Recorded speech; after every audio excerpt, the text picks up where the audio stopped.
All right, perfect. So, all right.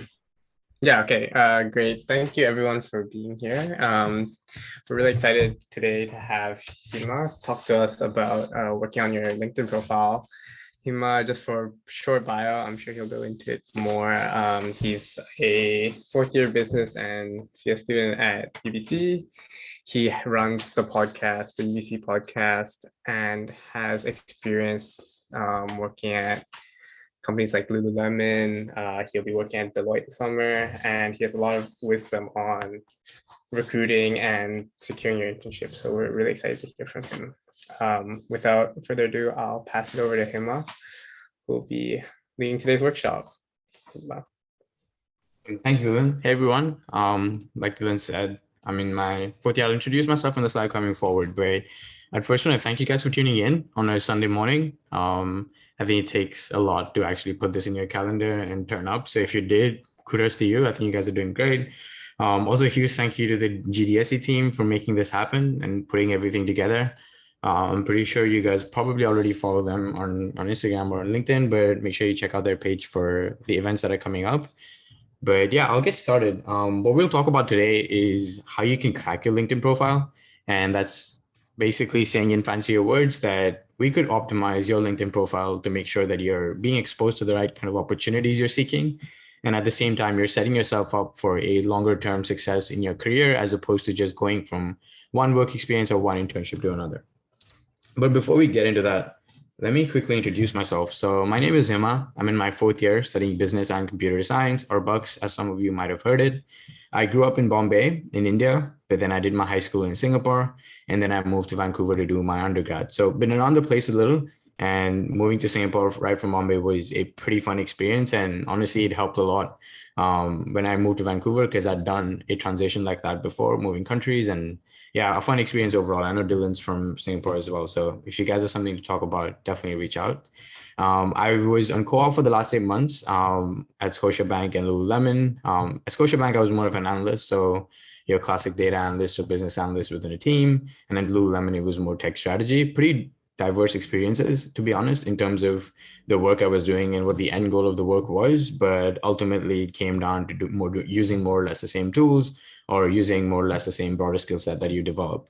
And I've come back to school now to begin my fourth year, I guess. And I was just talking to Arya about it earlier, about how difficult it is for me to take courses after being on co-op. Just because when you're on co-op, you have your work from, I guess, your 9 to 5 or your 8 to 4, and then nothing after that. You can actually log off and forget about your problems. But we all know with school, it's not like that. You're always working. There's always an assignment to do. So I'm in the same boat as everyone. And it's probably a little bit more difficult for me to transition to courses this time. But I'm getting through it. And I'm just hoping I get through this term as soon as possible. But it's also nice to be on campus. It's also nice to see a lot of people. I wish, hopefully, if things had moved back pretty soon, this event could have been in person. But we're all dealing with different kinds of regulations and restrictions here. So I still appreciate you guys coming in and staying here. And at a later point, if you want to reference this video is being recorded. So you can always come back and replay this recording if you wanted to take a look at a certain section that we covered today. And like Dylan mentioned, I started a podcast about 4 months ago, just because I realized that there's a lot of ins and outs of the job market, of the co-op realm, that you only find out when you get into the program or you start doing internships. And it felt weird that it had to be so exclusive. So I thought, why not just talk about it? And why not a student talk about it? Because that's what all of us want to hear, right? You could hear someone who's been in the industry from 10 years, but you can hardly relate to them because they're so far ahead, and it's pretty intimidating. But I've only done a couple of co-ops, which is not that many at all. So I thought maybe if you hear from me and if you hear from other students who've been in the same boat as me, slightly ahead, slightly behind in terms of timelines, then it would help, because you get a more real sense of what these experiences are like. And that's what inspired the podcast. I can put a link to the podcast up in the chat, because shameless plugs is what it eventually comes down to. But make sure you check it out, and reach out to me if you have any questions during this event, after this event, whenever that is. Which also brings me to the point. If you have any questions that come up while you're watching this presentation, you could put it in the chat. You could also unmute yourself and just start talking. You don't have to like raise your hand and worry about that. Or you can message the GDSE team. They all have the tags in front of their names. So you can private message us as well if you have a specific question that you want answered. So don't hesitate and don't hold on. Use whatever means you can to reach out and ask questions. But that was about me. And let's go ahead and talk about what we're actually here for today. What are you spending 90 minutes on a Sunday doing? And what you're essentially doing is trying to figure out how you can personalize your LinkedIn profile and have a strategy that works for you and the interests and interests you have and the opportunities that you're seeking. And it's important that each strategy that you have, whether it's for LinkedIn or whether it's for job search, is personalized, because not all of us apply for the same jobs or the same opportunities, and not all of us seek them in similar ways, right? Each of us have different preferences. Some people love working at startups. Some people love taking on a lot on their plate. They love the fast-paced environment, and they still probably want to be a business analyst as compared to someone who is interested in the same role, but probably wants to do it in a more structured environment at a big company and maybe working in a different team, but in the same role. So all of us have different needs from our job market because we're all unique, which is why our preferences on where we want to work, how we want to work will all be unique. And it's important that you have a strategy that suits your needs best, not just for the next internship that's coming up, which is going to be a theme of this presentation. None of what we're going to talk about today is solely around like landing your next internship, because that looks completely different or quite different to what it's going to be like to make sure that you have a strategy where you can get one internship and then you can get another, and then eventually you can land a full-time job. So let's talk about the agenda. So we're going to cover the LinkedIn basics, right? So we're just going to talk about what LinkedIn is, the different parts of a LinkedIn profile. Then we'll actually get down to building a profile, right? It will have parts where we'll have activities. So you're just not listening to me. I've been in enough webinars, seminars, lectures to know what it feels like when you're just sitting and listening to someone talk. It can get pretty boring and you don't really retain much information. So we're going to keep this interactive. Just so that you guys can have a chance to participate and you can maybe help some other person learn today and you can learn from someone else. All right, so I did a video recently with a recruiter and we did a roast of LinkedIn profiles. Roast is a harsh term, but we essentially reviewed a couple of LinkedIn profiles. And what that recruiter said was that LinkedIn is essentially your resume plus your personality. So it's a list of everything you've done, all the things you're good at, all your accomplishments, all of what's on your resume anyway. But your LinkedIn profile allows you to add the bit that's your personality, right? The bit where they can see what kind of person you are, what interests do you have, maybe take a guess at what it would be like to work with you. And that's pretty important because I didn't know this when I started my co-op journey. I thought I just had to be the most outstanding candidate in terms of experiences or skills. But what they're essentially really looking for in that interview is, what kind of person are you to work with? How do you work in a team? Are you someone who they can coach and mentor into a bigger role in the future? And that's more important for them because that's long-term. And they don't just want you to be there for 4 months. They want you to become someone who probably will come back at some point in the future and pick up from where you left off or start on a completely different note. But if they're investing 4 months of time and money in you, they want you to become something more than just a summer intern or a fall intern or whatever that is. So it's important that your LinkedIn profile is actually highlighting the kind of person you are. And whatever that may be, you don't have to fit a certain mold. We'll talk about that. But just make sure that whoever is looking at your profile actually can say that, oh, hey, Dylan is interested in XYZ, but he also seems like the kind of person who'd be fun to work with in a team because he plays a lot of team sports and he seems to be enjoying talking to a lot of people. So just different ways that people evaluate your profiles. But why LinkedIn, right? That's a question that comes up a lot of times, especially in business school. We just kind of we just all assume that LinkedIn is important and we don't question it as often. But having friends in computer science, I've always heard them ask the question, why is it important to use LinkedIn? Why do you have to use LinkedIn to suck up to people and do all of that? And I think essentially what it is LinkedIn is like a social media, but for the job market and for the career world or for the professionals world, right? That's what it is. It's your Instagram, but it's for people who want to build their careers, right? And not just maybe talk about what they're doing in their everyday lives. And this is why people use LinkedIn to grow their careers, right? We all sort of at some point, but people realize that LinkedIn can be great if you want to start knowing people at different places, build connections, and build a brand for yourself. And a brand is just a fancy way of saying who you are, what your interests are, what kind of person you are, what you're interested in. And LinkedIn can be pretty powerful. And let me show you a couple of facts that could probably tell you more about why LinkedIn is so popular. So more than 85% of the jobs are actually secured via networking, which essentially means that these 85% of jobs that people get, they aren't directly from just applying with a resume and a cover letter. They're actually because they maybe spoke to someone at a company or they spoke to the recruiter. They formed a good impression so that when they sent in their application, the recruiter knew that, oh, hey, I spoke to Dylan, seemed like a great guy. Let me just take his resume out of the pile and maybe give him an interview because he seemed nice and I think he'd be a great fit at this company, right? Which is completely different to what you and I would imagine the job market would work like. We like to think that as long as you have a good resume, as long as you're touching every single thing on a job description, you get the job. Unfortunately, it's not like that, or fortunately, because I like to think that there can always be someone who's better qualified for the role. And by qualified, I mean in terms of skills or experiences, but you're still unique in what you can bring to the team, the attitude you bring. And that's why networking is important because it can position you just that much more than just your resume and your cover letter. Also because it's more personable when you're talking to someone, you're able to form some kind of impression. And candidates are also 71% more likely to hear back if their resume includes a link to their LinkedIn. And this is something I've done resume roasts on my YouTube channel, and all the recruiters say the same thing. They're like, I really hope that the candidate has a link to their LinkedIn on their resume, because if they don't, it kind of just throws them off. Just because a resume at the end of the day is like, it's more or less like a list of things you've done, right? They don't really know who you are. They want to know more. And they can't really know that from a resume, especially because they spend 6 seconds looking at your resume. So just imagine someone glancing to your resume for 6 seconds. What can they really know about you other than where you worked or where you go to school for?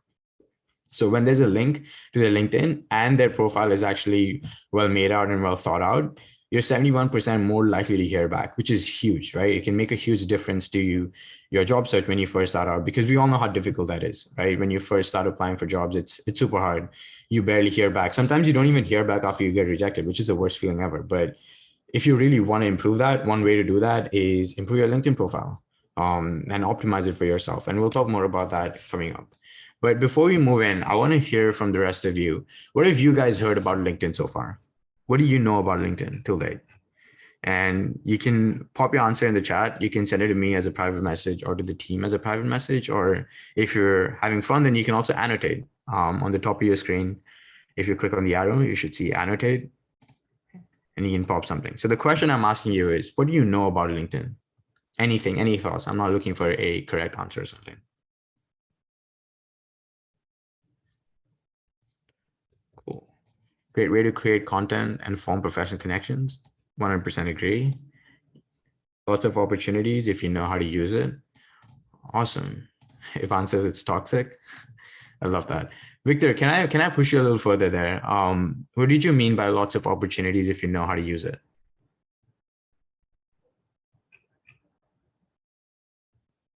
You can type it out or you can unmute. Unmuting is probably the fastest and the best way so I can actually hear your voice. But if you prefer not to, that's cool. But yeah, Victor, what did you mean by lots of opportunities if you know how to use it?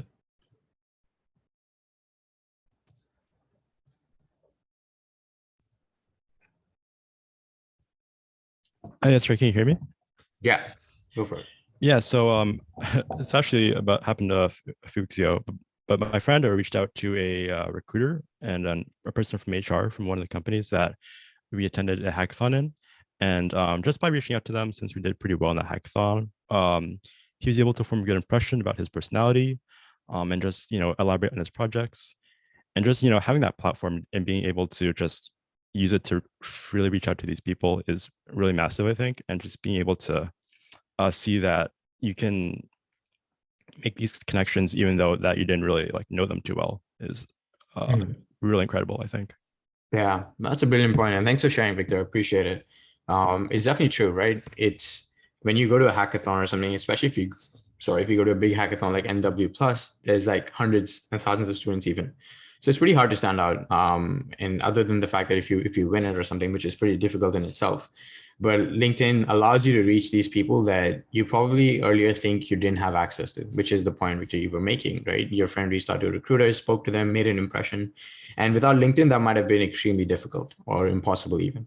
And the fact that it's available for everyone to use and everyone to leverage in their own job search process, it's amazing. That's awesome. Thanks for sharing, Victor. Ivan, I want to come to you. You say that it's toxic. Do you want to elaborate on that? Because I think you're onto something. But again, yeah, feel free to please unmute yourself and talk. But if you want to type it out, that's also cool.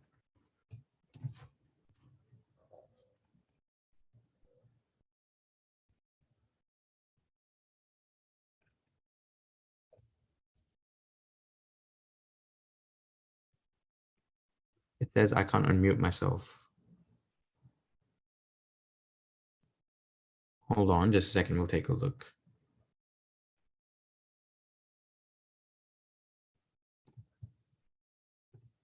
Can you try again? Just one more time.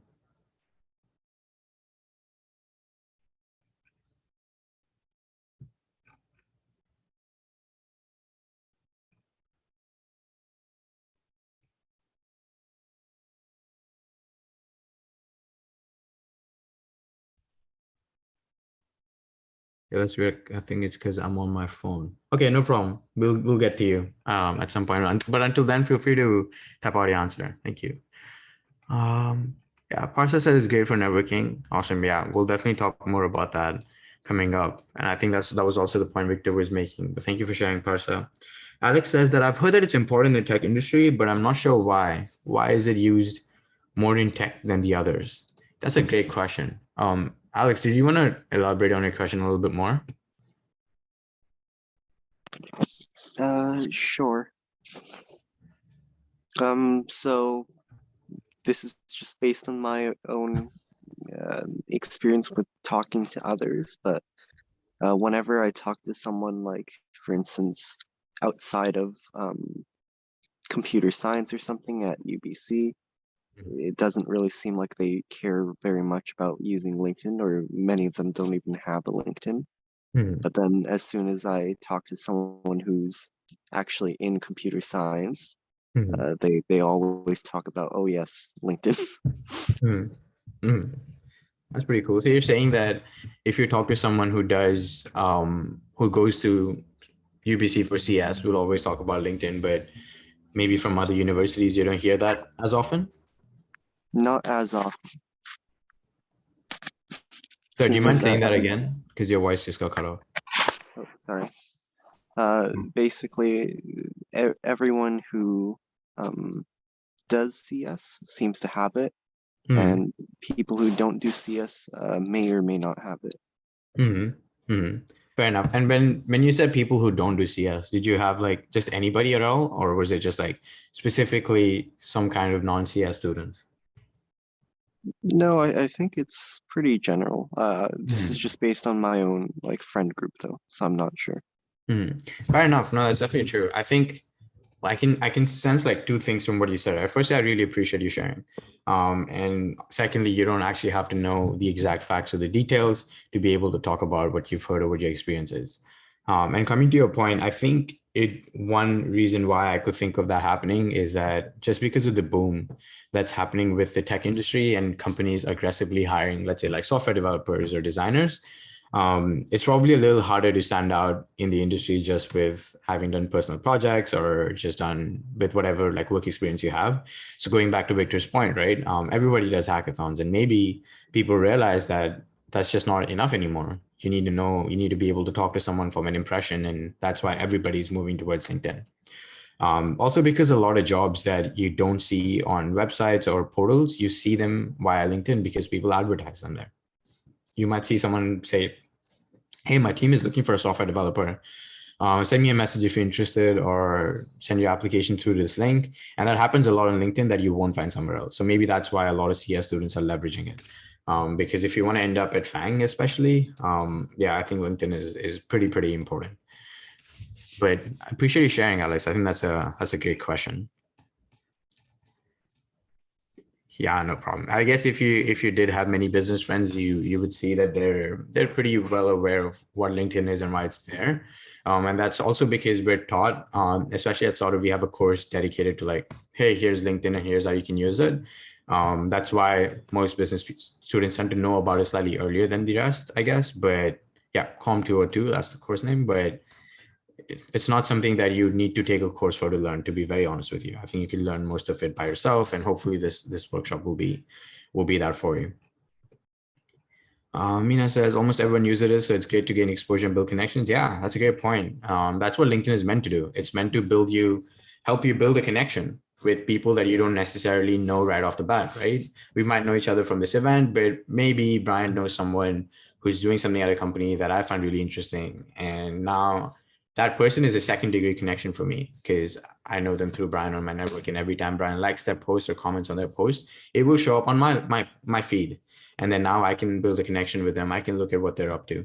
So it's a great way to expand your network, and just imagine being able to connect to anybody in the industry, and being able to talk to them, right? Maybe someone's working in your dream role at your dream company, and you just want to ask them, hey, how did you get here?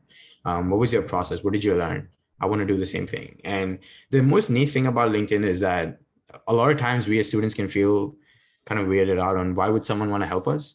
And the example that I usually think of is like, I don't know how many of you are international students here, but I am. And when I moved here, a lot of my juniors back from high school would message me and be like, hey, I know you went to UBSee to study. Can you tell me more about the application process? Can you give me some tips on like my application, et cetera, et cetera? And I felt pretty happy that I was able to help someone out. And I didn't gain anything from that, right? I didn't gain anything from them being able to get into UBC or whatever university they were interested in. But the fact that you're able to help someone out, especially someone who is in a situation you were in before, it gives you a lot of fulfillment. And that's the neat thing about LinkedIn, because it leverages that power of the community. So you might feel like you're burdening someone who's maybe working as a software engineer at Google, but if you generally have a lot of questions that you think could add value to what you know, they would be happy to help you out. And that's why LinkedIn is great. And we can get to the piece about reaching out to people, but let's just first talk about what a LinkedIn profile is and how we can break it down. But thank you so much for sharing. I really appreciate you guys just popping in the chat or muting yourself. So there's about 8 parts to a LinkedIn profile. 8 sounds like a lot, but that's only because I broke them down into subparts. You start with your headshot, your banner, your headline, and your about. That's like the personality section. That's like you. That's what makes you you, and gives your LinkedIn profile a color about who you are, what you're interested in, and what someone's first impression is when they look at you or when they read what you're about. Right. So we'll focus the first part of our of this entire event on that. But let's take a look at how you could go with your headshot and your banner.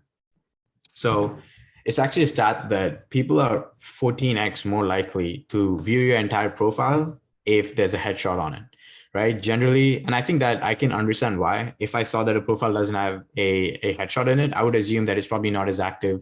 Maybe they don't post as much. So I probably don't think I can find a lot that would give me context. So I wouldn't maybe check them as often. But if I saw someone's picture, I would assume that, hey, I can now put a face to that name. And now maybe I'd be able to infer more about their personality and their experiences.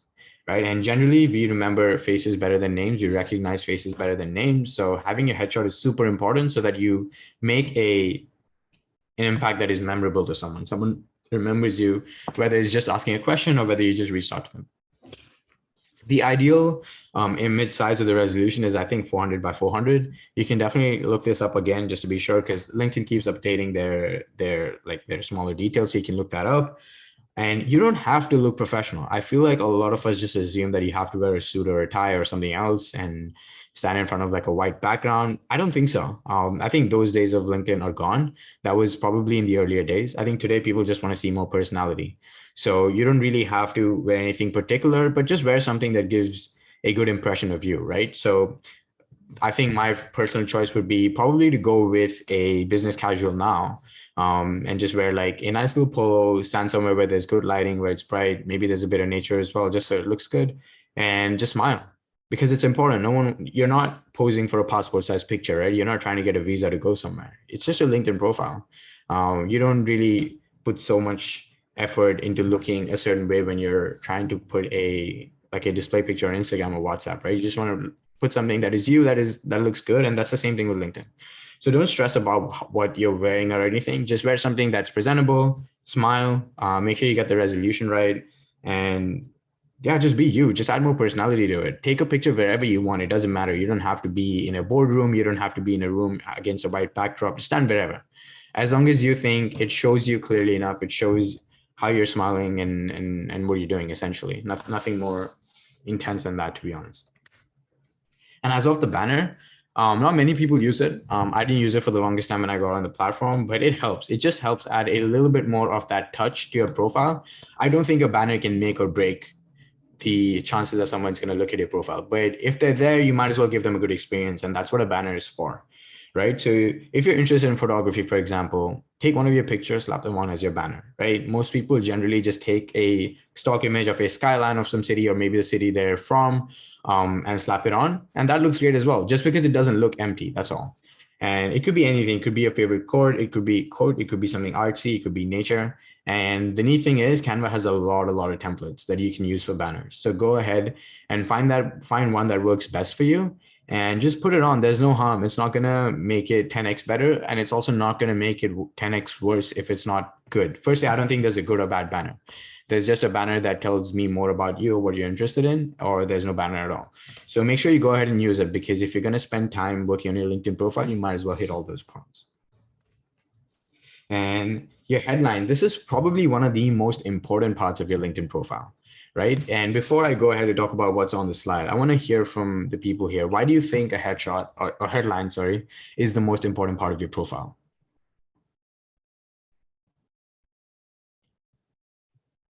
Again, put it in the chat. You can unmute yourself. You can message me privately as well. Parsa says, first thing they read. Great point, Parsa. Do you want to talk about that? You said it's the first thing they read.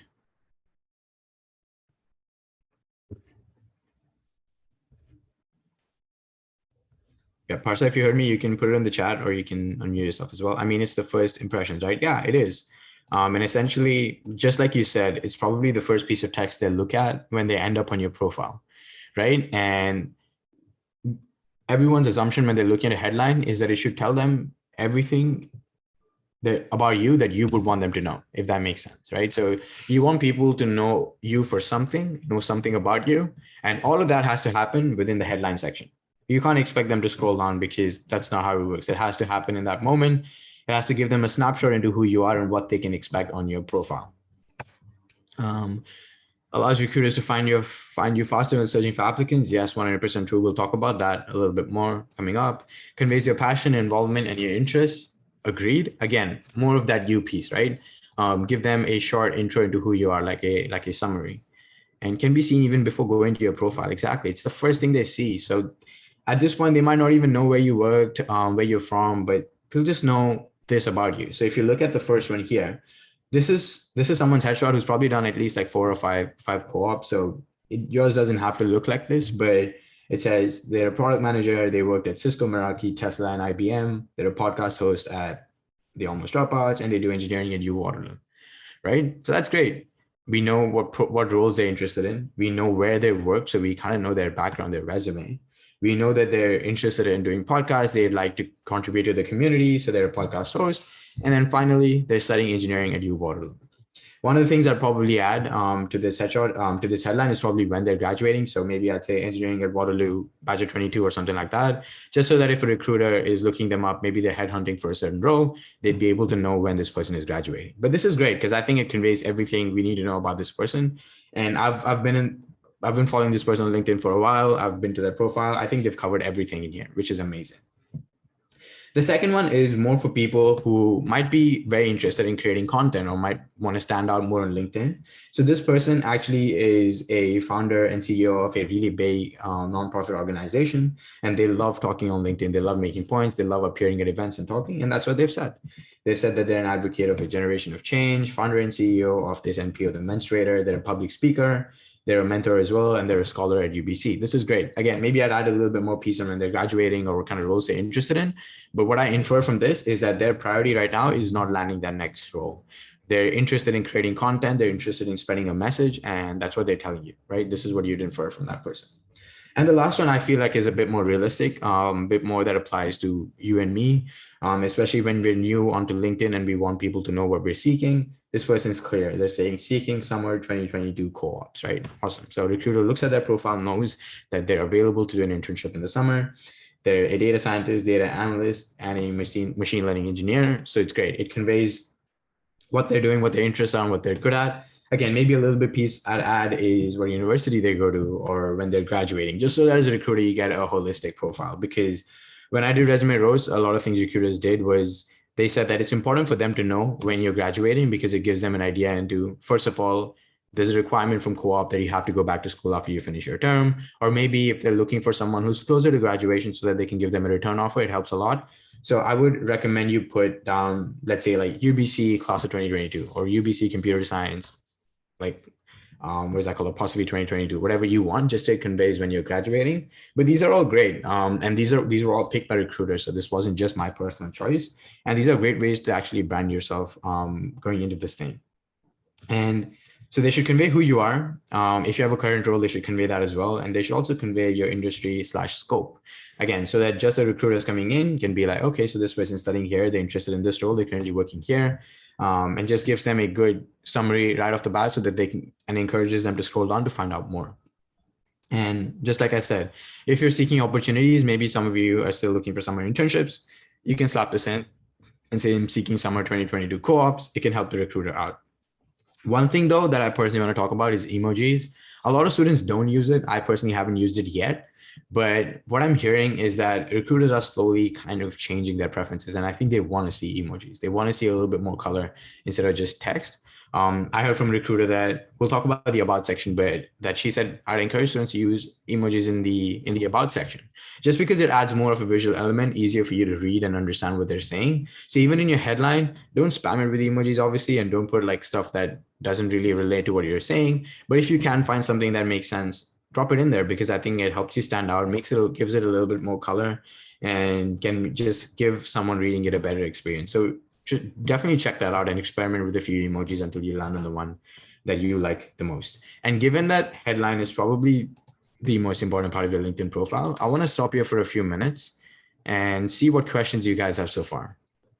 It could be about everything we talked about before or just about the headline thing. And you can pop it in the chat. You can send it to me or the team, GDSE team privately, or you could also annotate on the screen. I've disabled your name, so it will only show your question. So yeah, what questions do you guys have so far?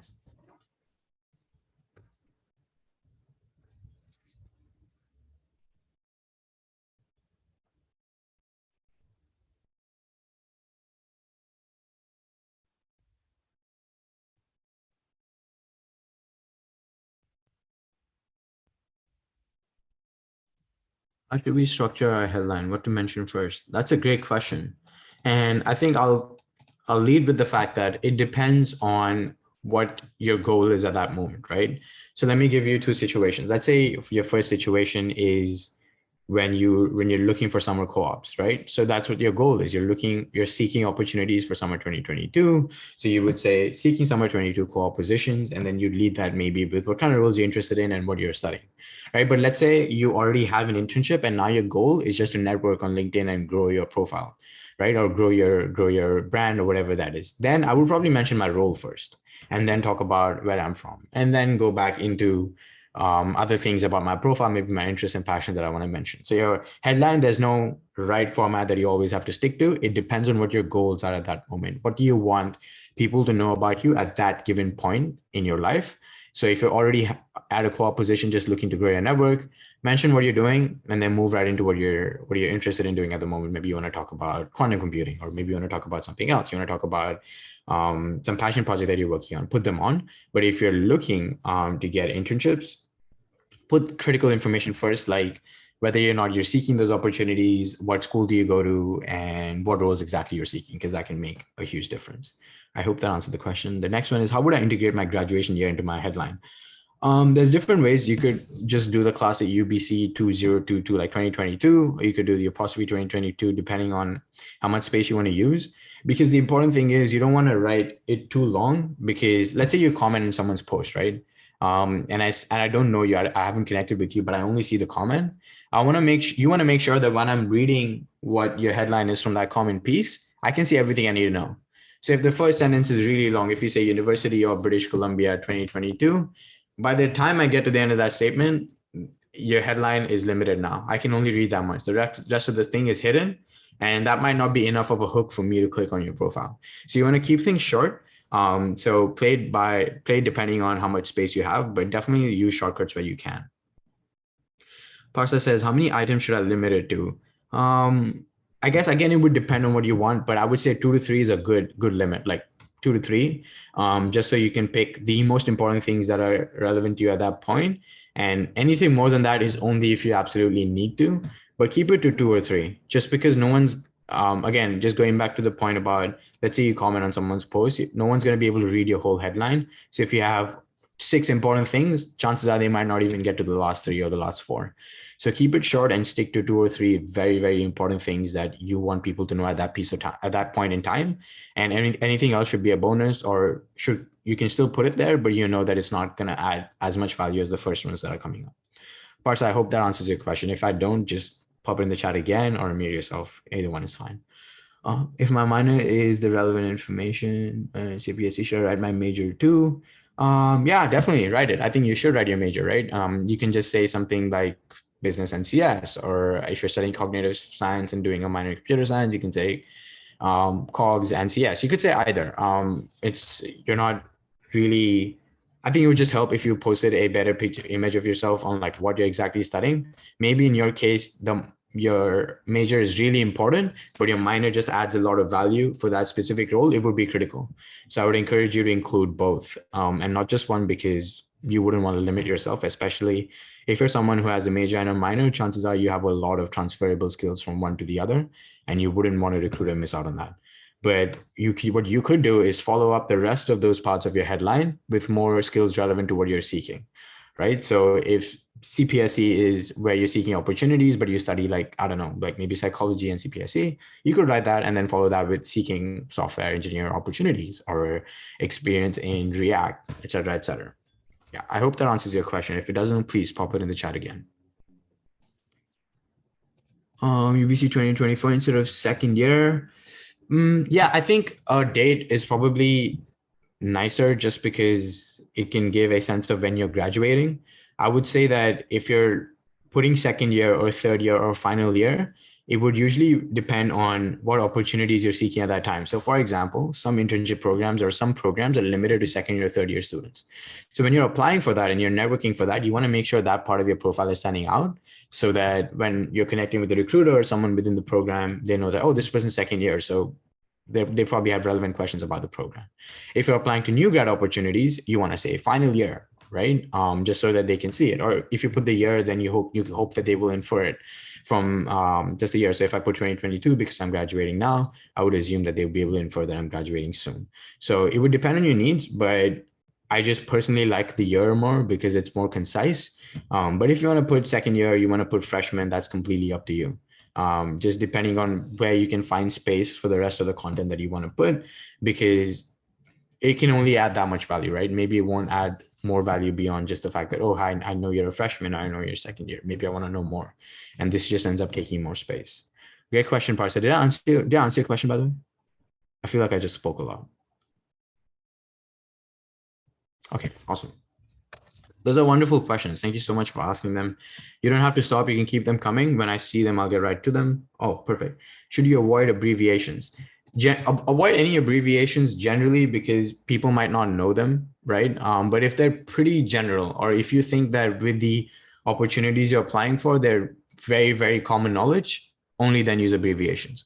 So a lot of us know that SWE stands for software engineers or something like that, right? So you can go ahead and put that. SDEs even. So that stuff is common knowledge, so you can put them on because people will more or less know what they are. But let's say I just say PM, that could mean a project manager or a product manager or program manager, who knows? And no one's going to take the effort to find that out. So don't put abbreviations. People can't actually understand, right? So yeah, just keep that in mind. But good question. I think you should avoid abbreviations unless, and of course, they're super common or very well known within the industry. Should you write UBSee or University of British Columbia? I would say that if you're applying for roles in Canada, UBSee is okay, it's fine. But University of British Columbia would probably be better if you're applying for other opportunities where you think UBSee is not known. Maybe people don't know what UBSee is. Maybe there's another UBSee that just stands for something else. Then I would use University of British Columbia. But yeah, if you think you're applying to roles in Vancouver, then you can expect people to know that you're going to UBSee. So you can then save yourself that space. But great question. And I don't know if you guys saw a pattern, but everything with LinkedIn is about is context dependent. So what are you trying to do at that moment? What are you trying to get out of it? There's no right or wrong way to do it. Just because you write UBSee instead of University of British Columbia, it's not going to make or break your application. Maybe you'll have a small impact on how much people know about you before they click on your profile, but don't sweat the details too much. Just in the end of the day, make a judgment call based on the context, right? Which is, what kind of roles am I applying to? What are my timelines? And what do I want people to know? And based on that, take a look at what should go first. Should I use abbreviations or should I use full forms, and anything else that I can add that can help me stand out? But this is awesome. Keep the questions coming. I'll get to them as soon as I see them. Whoops. And the last thing about the first part of your LinkedIn is your about section, which is another really, really important part, right? So how many people here have heard of an elevator pitch? You can like do a raise hand thingy, or you can just put it in the chat if you've heard of what an elevator pitch is. I see one, I see a couple. Within the participants, anyone here has heard of an elevator pitch?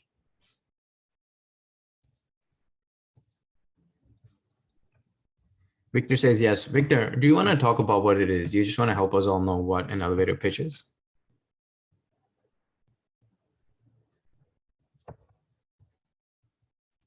Yeah, Victor, you can go unmute yourself if you're able to, or you can pop it in the chat as well. What is an elevator pitch? Yeah, so how I think of it is sort of like a almost like a mini speech about yourself and like what your interests are, particularly like what your passions or your interests, what projects or ideas you're working on or trying to expand on. And since it's an elevator pitch, is usually pretty brief, maybe only a few, like maybe a paragraph or two at most. So you don't want to put on too much. You're trying to convince the reader or listener that, you know, what you have to offer is very enticing and it's worth listening to. Perfect. Yeah, I think the last two sentences there summed it up perfectly, right? If you want to convey something very specific, you have very little time to do it, and you do it by telling them the most important information and ultimately the ask you have from them or whatever. That's a great point, Victor. Thank you for sharing. Any other thoughts? What else? What's another way we describe an elevator pitch?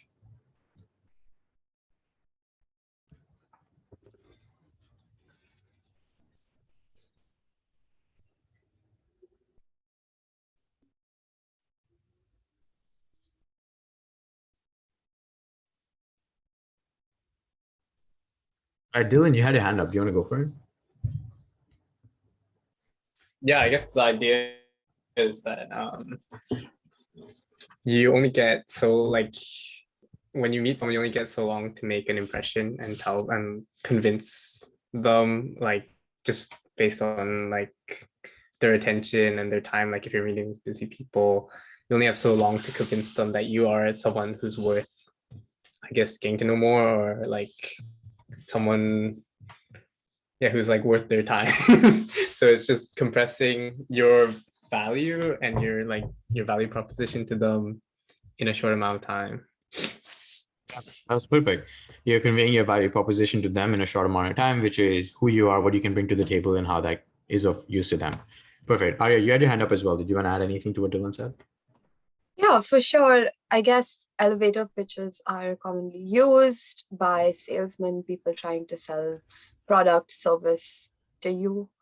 I guess in the about section through LinkedIn, you're essentially trying to sell yourself by adding that bit of personality and that bit of information about yourself which makes you stand out. It's essentially a short way for you to communicate how you can contribute to an organization, or why you would be a good candidate for them to consider. Perfect. Yeah, that was great. And I think the part you said about personality is definitely important, right? You just don't want to stick to them knowing what you're studying and what your work experiences are, what you're good at. We just want them to know who you are, right? So there's some examples up here on the left. The first one is from someone who's been in the industry for a while. So they tell you that what role they're doing, where they are, what they studied.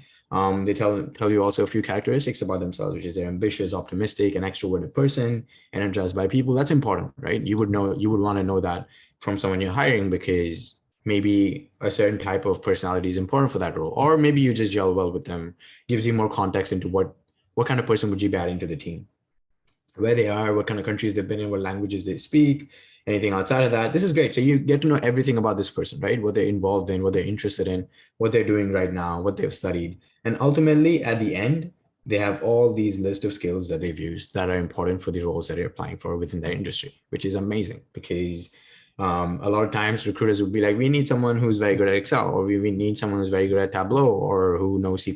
And if you have all those things listed here, then a recruiter is glancing through it and they're like, oh, cool, yeah, they know C++, so they met the minimum bar. I also like this person's personality. Let me check this out even more. The one below is of someone who's in university. So they start with a slide of story about themselves, about what their background is, and then they move into what their interests are, how they ended up at the school they were in, that they've got scholarships. And it's nice, it's written in a story format, so it flows. This is probably a little longer than I would, say the ideal length is. But again, this person has done a few co-ops as well, so they probably have a little bit more work experience and a network that they want to leverage. So they've taken that liberty to write a little bit more. But this length here is perfect. I love it. I just think it's great.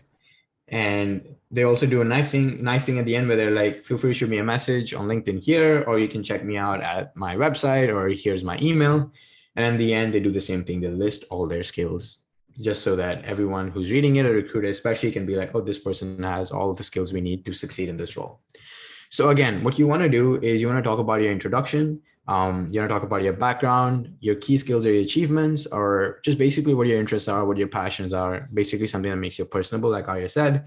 And when I did the recent LinkedIn roast, the recruiter said, try and lead with a hook, right? If you guys have taken like English 112 or any other classes, you know that they always they tell you, try to lead with a hook so that someone who's reading it is stuck, right? At least they're forced to read what comes after that. So try to lead with it. It's not compulsory because leading with a hook is really hard. You don't want to make it seem like a clickbait. At the same time, you just don't want to say something that's too plain. So strike that balance, do your best, try to lead with a hook, and you can jump into where you're from, what you're studying, what your interests are generally, and then move into your work experiences, maybe some key achievements that are very relevant to you or the ones that mean the most to you. And then ultimately you can talk about all the skills. But before you talk about all the skills, make sure you give them a way to reach you and talk to you, right? What a lot of recruiters say is that a lot of times people don't do that. And what that does is that when they're reading your about section, they just get an idea of who you are, but then none of it leaves them at a nice note where they're like, hey, I'd love to talk to this person. And that's very important. You would want the recruiter or whoever this person is to want to talk to you.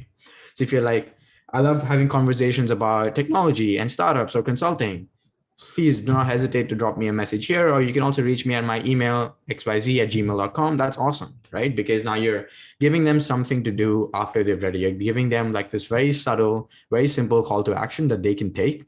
And it makes you seem more like a warm person, someone who's approachable, which is very important because that's what people want. Regardless of your personality type, people want to think that you're warm enough for them to have a conversation with you, which is very important. So that's about the about section. This one's pretty important as well. So before you move into the activity, I want to know if there's any questions here. Or I have another idea. Let's hold the questions. Let's get into the activity. So what we're going to do is the GDSE team is going to help us out and put us all in breakout rooms. I'm going to send you guys a link to the slides, and we're all going to be in breakout rooms for about 6 minutes or so. And what we're going to do when this team is, let me actually open it up here.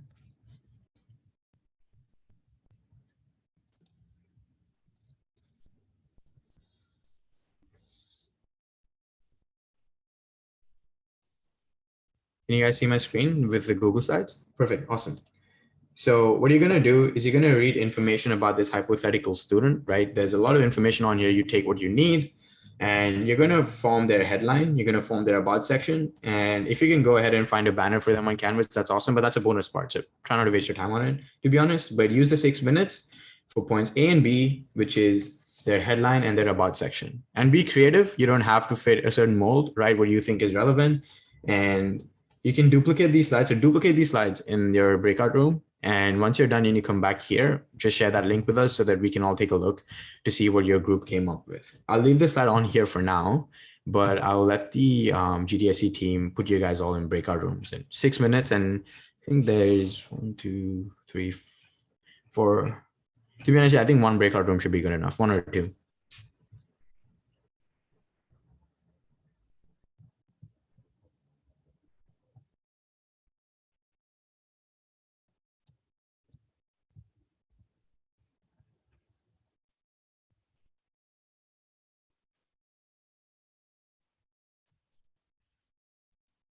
They're all in breakout rooms. So do we have one breakout room with all of them in it?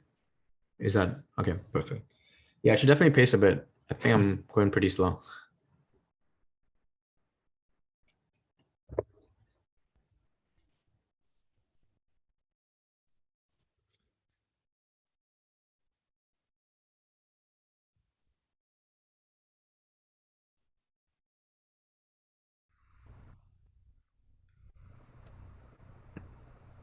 Hey, sorry, I guess I shouldn't be recording this.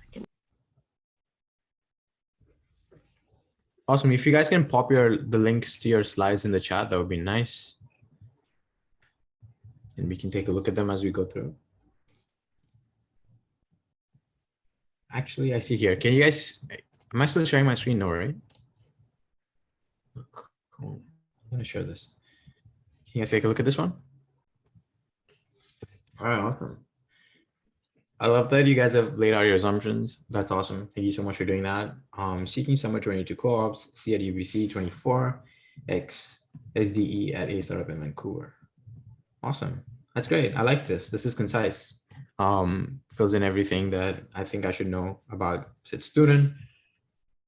Obviously, not everything can be on there, so I'm glad you guys didn't try to do that. See who has experience as a developer in the DMSM club. Cool. I see that you're still writing about section, so I won't like talk too much about it.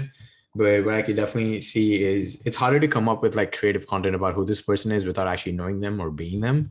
But yeah, if you were actually writing this about section, definitely think about starting with a hook. And if you can't find that, starting with something more personable. So saying that I am a second year CS student at UBSee. I grew up in XYZ country, or I grew up here in Vancouver. My interests are in ABCD. I previously have experience as a software developer at a startup in Vancouver. I also worked with the AMS Game Development Club to follow my passion for gaming, et cetera, et cetera. I don't know, but just a more story format instead of clubbing everything into one paragraph would help, just because it would break down and give me more context as a reader. But I like this. I think this is great, especially the headline and the assumptions. Awesome, great job. Can I have a link to the next slide deck, please? I feel like there should have been one more, right?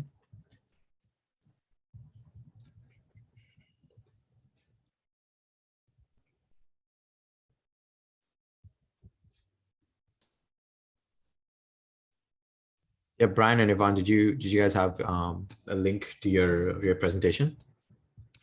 Actually, I might have it here.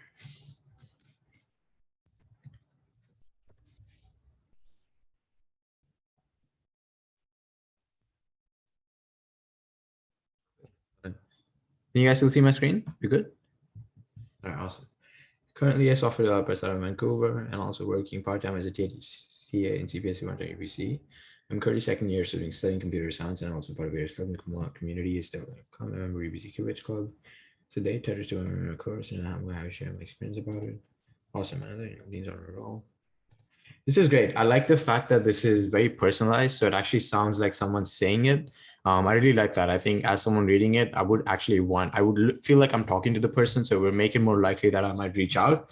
Again, I like the fact that you've broken it down into paragraphs as well. This is more of a intro paragraph, and this is actually a summary into what those specific experiences are.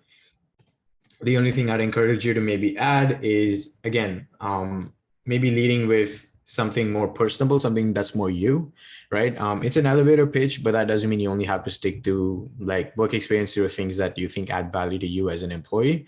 I think you could also lead with something that I'm a second year computer science student at UBC. I like technology, et cetera, et cetera. And yeah, so that's another way. But I really like the fact that it's very personal. And I think if you're doing this for your own LinkedIn section, definitely keep the style.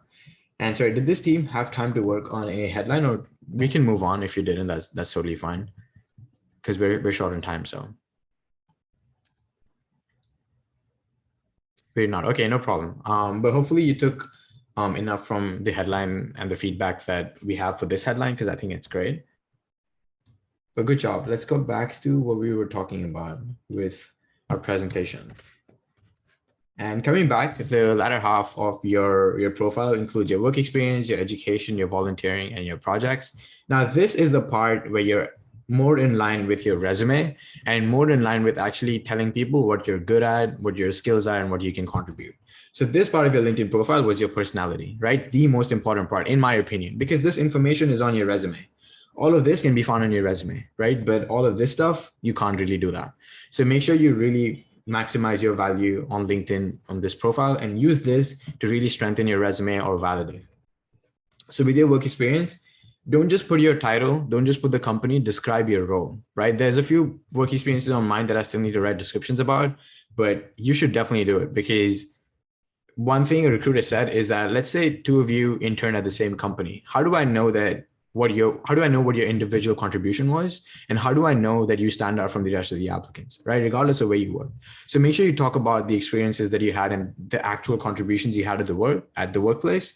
And you can actually copy paste the stuff that you put on your resume if you want as bullet points.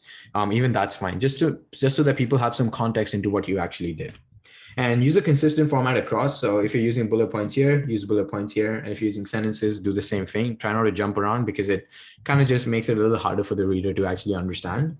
And keep it to action-based sentences. So this is more consistent with your resume. So make sure you're talking about the impact you had and not just describing the fact that I was a software developer that built a dashboard. Just be like, I worked on this team where we accomplished X percentage of efficiency by doing X, Y, Z, and these are the technologies we used. So very much like your resume, but make sure you give context. As about your education section, again, timelines are really important. All the recruiters that I had on the resume roast would always say, I'm looking to see when this person is expected to graduate, because it's important, right? Whether it's for co-op or full-time opportunities. So make sure you have timelines so they can infer that. And summarize your academic plus your extracurricular involvement. So maybe you're on the Dean's Honor list, right? Or maybe you're TAing some courses, put those in. And also then talk about some clubs and communities that you joined and some leadership experiences that you picked up. Just gives a more all-around sense of your application, and even some mentorship programs that you're part of. GPA is a personal choice, up to you. But yeah, the most important things about education is what you studied, the timelines, and summarize your academic plus your extracurricular involvements. And the last bit is volunteering. So volunteering is actually a very underrated part of your resume or your LinkedIn profile, because a lot of people have said that everyone has work experience, everyone might have projects, but volunteering is where you essentially do things just because you like doing them. Maybe you had work experience because you liked working there, but ultimately you got paid for it, so you had another motivation. But when you do volunteering, it's usually because you're passionate about it and you probably didn't get paid for it. And people want to know that. People want to know that you're taking initiative outside of your work, outside of your school. So make sure you include that, because that is really helpful. Adds a bit more flavor to your profile. And with volunteering specifically, one thing I like to do is, and one thing I should do as well, is talk about why you got involved. Don't just talk about what you did, but why you got involved, right? Maybe you joined Google Developer Student Club because you want to make certain information and opportunities more accessible. So talk about that, because that's essentially what pulled you towards this volunteering experience, right? And other than that, you can follow a similar structure as your work experience. But the only thing I would add is make sure you talk about why you got involved. So I'd love for you to take that away from this slide. And the last bit are your projects. So again, they're very important in building an all-round profile. If you're in computer science or in a STEM field, you know how important projects are. They show that you can actually apply the stuff that you learned in class in the real world. And don't just describe what you did, but describe the why behind the project and what you essentially did as well. You can put down all the exact skills that you used or tools you use at the bottom, but you can talk about what you built, why you built it. Maybe there's a problem statement, something that you solved, so put that. And LinkedIn has a neat feature where you can tag other people that you worked on this project with, which is great, right? If there's anything that recruiters or people love other than projects, is group projects, because it shows that you can work in a team, you have good communication skills and team building skills. So if you can do that, you're able to do that, do it. I think that can help elevate your friends and your colleagues' profile as well. And include links. If you don't put links, they're going to know all of this, but they're not actually going to be able to see it. If there's a link and they're able to go there, that's awesome. Then they can actually interact more with it, and they're spending more time thinking about you, right? And that's what you want. So we don't have time for activity 2. But I kind of breezed through this. These slides will be made available, but I breezed through these because this is essentially more or less like it is on your resume. So the structure is very similar, but I would encourage you to just, wherever you can add more personality to this, go ahead and add it. And the specific pointers are up on the slide, so you can always reference them. And here are some lesser known hacks to optimizing your LinkedIn profile. So the first and foremost being the skill section, which comes at the bottom of your LinkedIn profile, right? Not many people add stuff there, but what I've actually heard from a recruiter is add as many as apply, because that helps with the search engine optimization of your profile. Just like your about section has a certain skills, even your actual skill section will help, because if a recruiter is looking for someone who has experience using cloud computing, and that's one of your skills, when they search for candidates who have experience in that field, your profile is more likely to show up and you'd be a better fit overall for that position. Again, we'll just elevate your application so that you stand out in the recruiter's eyes. So add as many. I think there's like 20 or 30 on my profile. And because they have very smaller ones like communication skills, Microsoft Excel, blah, blah, blah. So add as many as they apply. Recommendations are, again, very, very important. So if you can get someone, either your previous supervisor or your colleague to write a recommendation for you, that would be awesome, because that's great. That's what people want to see. People want to see that you did great work, but you were also kind of fun to work with. And maybe there's something about you. It just validates what you're saying, right? Which is always awesome. You can request a recommendation. There's a feature for that on LinkedIn. Go ahead and do it, and reciprocate with your friends if possible. Give them a recommendation as well. And languages are great, and they're not important just if it's relevant to your work. Even if you speak languages that are not relevant, maybe you're just like bilingual or trilingual, include them, because it adds a bit more of that personality, and it's honestly pretty cool. So they like to see that. And you can feature some posts, which is essentially you can pin your best posts on your profile so that when someone's scrolling through them, they see it. So maybe you won a hackathon and you made a post about how to go, what you learned, pin that post so that when someone's scrolling through and they can see your activity, one of the first things they see is that important post that where you probably got the most attention, or you probably wrote something that was really meaningful to you. And all of these things will elevate your LinkedIn profile, because everything we talked about here before will take you to a good standing. But this is where you can actually just take you that extra 5% or that 10% that help you stand out from the crowd. But that brings us to the end of these slides. There's more resources that you guys can access. So definitely follow the UBSee podcast on LinkedIn, YouTube, Spotify, Apple Podcasts. I put a link in the chat. You can use that again. Other LinkedIn profiles that you can follow who have really good information are these ones. So take a screenshot, or you can access these slides later as well. These are people who've been in the industry for a while. Some of them are recruiters, some of them are career advisors, and they consistently post content about the job market, how you can transition to different roles, or how you can land your first internship. So if you follow them, you'll just get access to this information on a consistent daily basis without you actually having to work super hard for it. Other than that, follow GDSE as well on all social media platforms. I'm sure they'll be doing more wonderful events like these, and they'll be bringing on more people, people who at some point I'm pretty sure will be more qualified than I am to talk about this stuff, so you can get more access to these golden nuggets of information. But I know that we're edging close to time, and I want to use the remaining time left for questions because we breezed through the last part. So again, for questions in itself, please just pop them in the chat, send it to me privately, or it would be awesome if you could actually just unmute yourself and start talking. Hi, Hima. I have a question for you. I was wondering if you could talk a little bit about the success that you yourself have seen by using LinkedIn, whether that be in networking or even obtaining jobs, but just how successful you found it, and if it's actually worth doing. Yeah, that's a great question. And I want to take it back to one of the points I think Victor made earlier about one of his friends who networked on LinkedIn. My first co-op was actually a result of a hackathon that I'd done. We placed third in that hackathon, which was great. But what we actually did was we just talked to a lot of people. We talked to a lot of recruiters during that hackathon, and then we followed up with them on LinkedIn, and we built a lot of like consistent relationships with them over the next few months. And when Scotiabank actually put out their applications, I just now knew 5-6 different people who'd interned at the company or were recruiting at the company. And when the postings came out, they helped us get interviews for the roles that we were interested in. And just thinking about the volume of applications Scotiabank gets, it's incredibly hard for you to stand out. But just with that hackathon and just by networking with people and taking those conversations outside of the hackathon onto LinkedIn really helped us build and maintain those relationships for the longer term. I still talk to those recruiters and it's amazing. It's not always about finding jobs, but just knowing someone outside of your school just helps you build your network and know things that you probably otherwise wouldn't know. But outside of that hackathon, a lot of the interviews that I've gotten as well, whatever happened with that interview, I was able to get those interviews because I reached out to someone at the company to talk to them. I once reached out to a recruiter who wasn't recruiting for the line that the company was hiring for. I said, hey, I'm interested in this. And she's like, hey, thank you for reaching out. I appreciate that you did. That's the kind of student we're looking for. We'll post roles in this month. Reach out to this person because she does the recruiting for that role.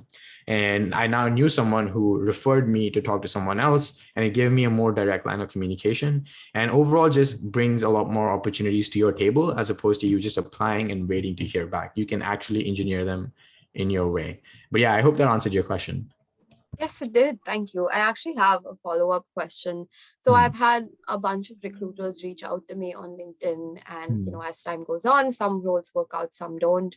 I was wondering how we can, keep that constant communication and connection with recruiters without sounding pushy or without seeming as though we are messaging them when it's irrelevant. That's a good question. And I think ultimately, if you're talking to a recruiter or someone on LinkedIn, the chances are pretty high that you're doing it so that you eventually get access to this opportunity that might come up. And one thing I've noticed is that if you try to talk to a recruiter during recruiting season, it's very hard. Their inbox is flooded. They're very busy, so they're probably not going to spend as much time, right? And if you ask them questions about the job postings, they're going to say, take a look at the website. There's a reason why we wrote these job descriptions and spent so many hours on them. So make sure you time it accordingly. So talk to people at any point in the year. You don't have to do it exactly when an opportunity is there. And every time you talk, it's okay if you don't have a complete agenda, but be clear about what questions you want to ask, because ultimately you're spending 30 minutes of their time and your time to actually ask these questions, which brings me to the point, you don't always have to talk for 30 minutes as well. Sometimes I've reached out to someone and be like, hey, do you have 15 minutes? I'd love to catch up. And you can imagine 15 minutes is pretty short, right? You just talk about how things are going. Then you ask maybe one or two questions if you have any, or you just build up the conversation. At the end, you go, hey, it was lovely catching up with you. I'd love to do this sometime again in the coming weeks or in the coming months. So it doesn't always have to be transactional. Sometimes you can just keep it short, but be more intentional. But another way to just build it is continue to do more research about the role, or keep talking to people in the same company, but in other roles. So you're building more context so that the next time you talk to the recruiter and be like, hey, by the way, I spoke to 3 other people who do this thing and they told me X, Y, Z. Can you tell me more about that? Right? What is your insight on it? Because they have a different perspective. So it just shows that you care and they're actually going out of your way to do research and not just talking to them so you can get a referral or something. Yeah. Does that answer your question? Yes, it does. Thank you. I guess we have a couple of more questions. Maybe we can take Dylan first. Yeah.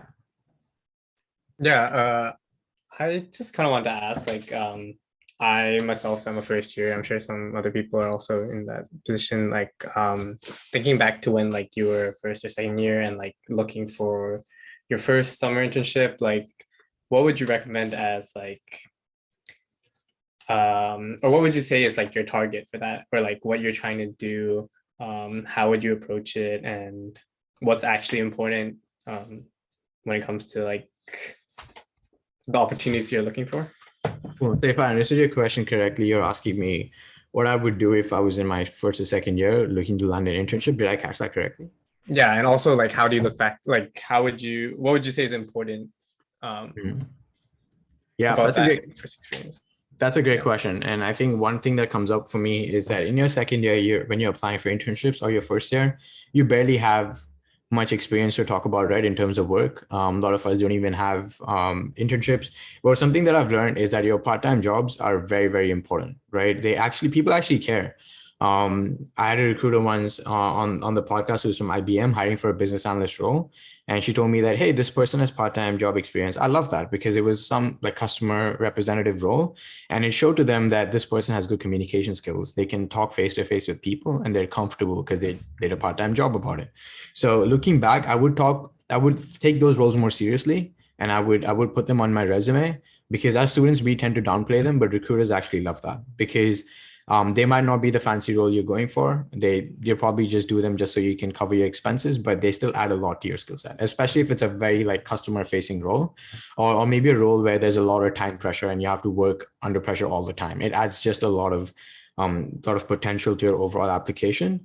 And one thing that I would do differently if I went back is have a more long-term approach. I think back then in my second year, I kind of just went the burnout route of just like applying and like get one. I never seek feedback. I never stopped to think, am I doing something wrong? I was just like, volume matters. I'm just going to apply to 1,000. And even if the probability is 0.01, maybe I'll just get one opportunity, or maybe I'll get 10. But once I got past that stage, I started realizing how important feedback was. I started applying to fewer jobs, but I started seeking feedback on every single one that worked and didn't work. So when Scotiabank happened, I went and talked to my managers and said, hey, by the way, like, I just want to know what helped me stand out in that interview, because I know you interviewed a few people. And they said, okay, well, we were looking for someone who's curious, or we were looking for someone who did this, and you showed this really well. So I took that away. Even the ones where I didn't get, I obviously reached out and said, hey, what could I do better? And they were like, yeah, in this interview, you talked about that. Or in your application, you talked about this. You could do this differently, or you could have another approach to this. And all of that matters a lot, because it just doesn't apply a lot of times to the same job that you applied to. It applies generally to your approach. And it can help you improve your application for the upcoming ones. So you might not apply to 1,000 or 500. You might apply to just 10 or 20, but each of those 20 will be really, really good applications. And I can guarantee you that you'll see your success increases even though you apply for a few. So long story short, quality over quantity, and how you can improve that quality is seek feedback as often as you can from whoever you can, especially if it's someone who's a third party, right? So not necessarily a friend or a recruiter all the time, but maybe someone who hired for a role once, or maybe someone who's your senior a couple of years. Just send them a resume and be like, what do you think when you see this? If I was applying to be a software developer. So I would do that differently. I hope that answers your question though.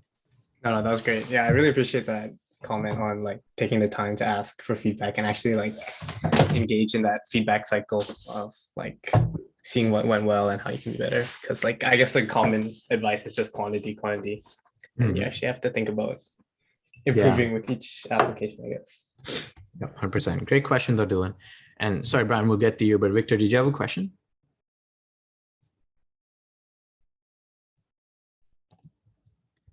What if you don't have any paid work experience? Is it okay to leave the experience such empty? As a first year, I noticed some of my friends like put their paper job experience. Your profile is probably more effectively. So probably feels like misleading to me since it's not. Great question. So Victor's asking, can you put unpaid work experience in your work experience section? Personally, I think you can. I think ultimately it comes down to what you contributed with and how important that contribution was. Getting paid for something is obviously great, because maybe it tells a recruiter that, hey, like someone actually trusted you enough to pay you for it, so you must be good at what you do. But ultimately, it comes down to your contribution, right? You could be a great software developer who did an unpaid had an unpaid work experience, or you could be a great software developer who got paid for it. I don't see why that should stop you from getting a new opportunity. So I would still put that up there. It's fine if it's unpaid, but just make sure you're able to highlight what you did when you were there, right? Like your important contributions, what you worked on. And ultimately, maybe at some point in the future, when you actually develop work experience, then maybe you can afford to push it down. But initially, it's totally fine. You can put that there. And if they ask, be honest about it, but make sure that at least the part they see is strongly surrounding the part where you added value or the contributions you had. So the tools you used, the efficiency you brought to that team, or whatever that may be.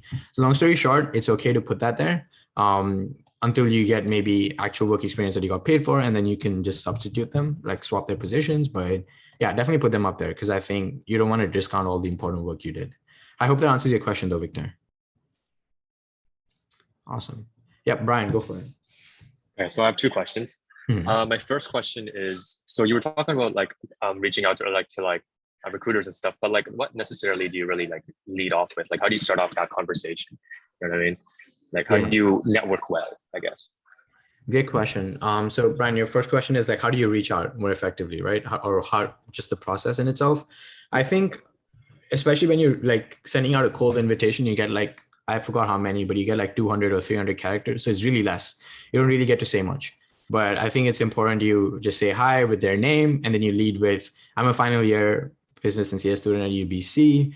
I came across your profile while researching the company because I'm really interested in this position. I'd love to talk to you about your experience with the company, or have some questions about internships, and end with thank you, best, Brian, and then just send that in, right? So keep it short, but at the same time, it's very important that you're to the point with the invitations that you send. People don't like it when you beat around the bush and eventually come out to, I want to ask questions about the internship. They don't really like that. They know it, right? They've been in the industry long enough to know what you want. So instead, be honest, be upfront and be like, hey, I'm really interested in this role. I think I'd be a great fit. If you're sending a message to someone who's in that role and not necessarily a recruiter, you can be like, I'd love to know more about your experience with the role and with the company. And I'd love to get your insights on it. And I'd love to set up a chat sometime, right?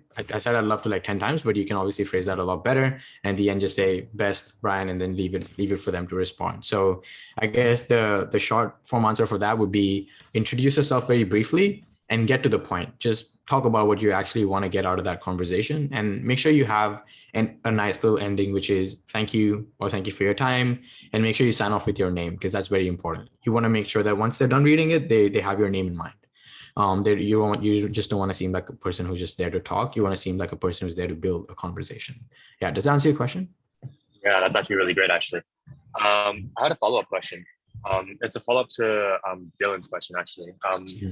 So I have like experience with like, like pharmacy assistant or whatnot, you know what I mean? But like, is that worth putting on the work experience? You know what I mean? Because I think you did say like it is relevant, but at the same time, like, is it worth it in a sense? Like, would it like really add to it, like, in a sense? Yeah, great question. So you're asking like, if it's a work experience that is not directly related to the role, should I still put it? And I think I'll follow that up with another question to you. Do you think that in this role that you had, let's say of a pharmacy assistant, do you think you developed any like transferable skills? I'd say so, yes. Yeah, and I think everyone could say yes to that, right? Regardless of where you worked. Maybe you worked at a Starbucks, maybe you worked at UBSee Rec. We all develop transferable skills in every role, right? That's just natural. And the neat thing about resumes is that you have to tailor them to the position, right? So maybe you're applying to a startup and the job description says that we work in a very fast-paced environment. Things change here every single day. We want someone who can keep up with it. You can be like, yeah, I worked as a pharmacy assistant and I worked under time pressure a lot of times, and I've been good at it because I can deal with my pressure very well. You can show some examples for it. So I would definitely put those experiences. I wouldn't downplay them. What I just do is think about how the transferable skills you learned in this role apply to the position you're applying to. Right. So maybe sometimes they want people who are very organized, right? So you can be like, hey, I worked at UBSee Rec where things can get very messy because there's a lot of people that come in, but I'm great at organization. That's why they trust me. So I help them organize their files. I help them organize this, XYZ, and make sure that things happen in a streamlined manner. And all of those things add value. And ultimately, they're important skills, right? If you spend enough time in that role, you will develop that as a habit. And you will see that it adds value to how well you can work in other roles or in other parts of your life. So again, short answer to your question, yes, 100%. Even if it's not completely relevant, just tailor what you did to what the job application is asking you to do. And I think that would be a great transferable skill to have, and something that recruiters would actually love to read and would probably want to know more. Actually, I'll just quick example. When I did the IBM resume roast, the recruiter told me that they were hiring for a role which required communication skills a lot, right? That was one of the key skills they wanted. And they came across this resume of a candidate who had a decent resume, like an average application, didn't have all the work experience they needed. But in the end, in the interest section, the candidate said, I have a pilot's license, right? They just said pilot's license, whatever. And the recruiter went, if this person's a pilot, firstly, that's very cool. And secondly, if they're a pilot, you have to be really good at communication because that's a huge part of your role. So they were like, let's take a chance. And they interviewed it. And that person actually ended up getting the role without even having all the relevant work experience, right? So it would have been funny if that person went, how does being a pilot apply to this? But it did, right? They had communication skills. They did it. If they're a pilot, they must have been good at it. They know the importance of communicating well, concisely, and that will obviously have an impact on how well they can do that role. So again, yeah, definitely talk about any experience that you have, just tailor it to what you're applying to. Yeah, I hope that answered your question though. Yeah, that was what I wanted and more. So I really appreciate that. Thank you. No problem. Awesome. I guess we're closing in on the session, but if you have any last questions, feel free to drop it in the chat or raise your hand, as well as you can unmute yourself too.